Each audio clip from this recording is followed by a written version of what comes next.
At 10, Michael Vaughan's disappearance could lead to better alerts for other missing Idahoans. The Fruitland boy was last seen 8 months ago.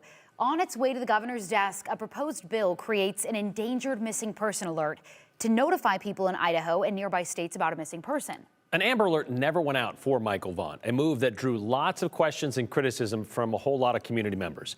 Tristan Lewis, who has been following this case since July, brings us a look at this bill. And Tristan, almost immediately after the search began, and even up until last week, people were saying, why was there not an Amber Alert given in this case? Yeah, so I actually spoke with Idaho State Police last July, just right around when Michael disappeared, and they told me point blank, the Amber Alert never went out just because they didn't have enough proof to show that he was abducted, per se.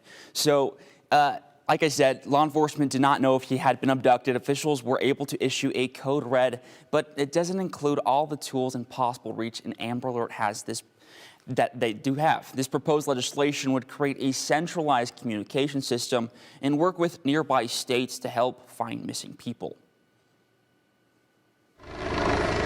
Nearly 8 months after 5-year-old Michael Vaughan disappeared from his home in Fruitland, his parents, Brandy Neal and Tyler Vaughan, still question why an Amber Alert was never issued. It could have brought more awareness. It would have alerted the state of Idaho. Gotten his face out to everyone faster. Back in July, Idaho State Police said Michael did not fit the criteria to be issued an Amber Alert, even with his parents saying Fruitland police were pushing to get one.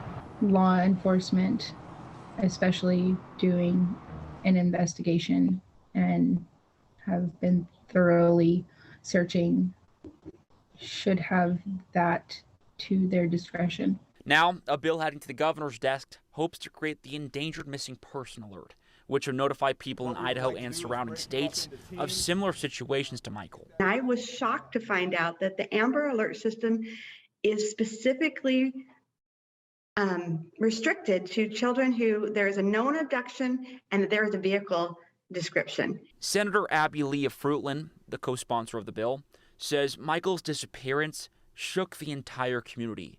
She says an alert like this could have helped Michael's case. We are one of the only states in the Northwest that doesn't have a statewide system. So that means that in Michael's case, we couldn't talk immediately to Oregon. We couldn't share information across borders. And so this now coordinates with all of our neighboring states too, which is so important. For Neal and Vaughan, hearing the news of this bill gets them emotional. I was in tears because it gives hope.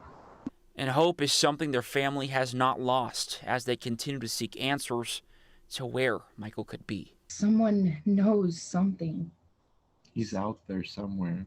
If you know where Michael is, please know that Michael is loved and missed beyond everything. I also spoke to the agencies involved searching this case. Fruitland Police Chief J.D. Huff says the department is continuing to investigate Michael's disappearance, but he says new leads have slowed down in recent weeks. They also have an FBI agent that has been working out of the Fruitland office over the last few months. And the FBI tells me they have a special agent dedicated to working with Fruitland PD to help find Michael. And Morgan and Brian, both Chief Huff and the FBI, tell me Michael's parents are fully cooperative throughout this whole entire investigation. Tristan, you mentioned earlier you've done a story before on why an Amber Alert wasn't issued right away. She talked about how they need to have a lot of information right up front in order to send that out. Exactly. You got to have the information to believe if a child was abducted. A lot of other details too, just vehicle description as well. So many details like that. But something like this is going to get consolidated, and hopefully we can work with partnering agencies, partnering state agencies, just to get more information out there. All right, it's progress. Tristan Lewis, thank you.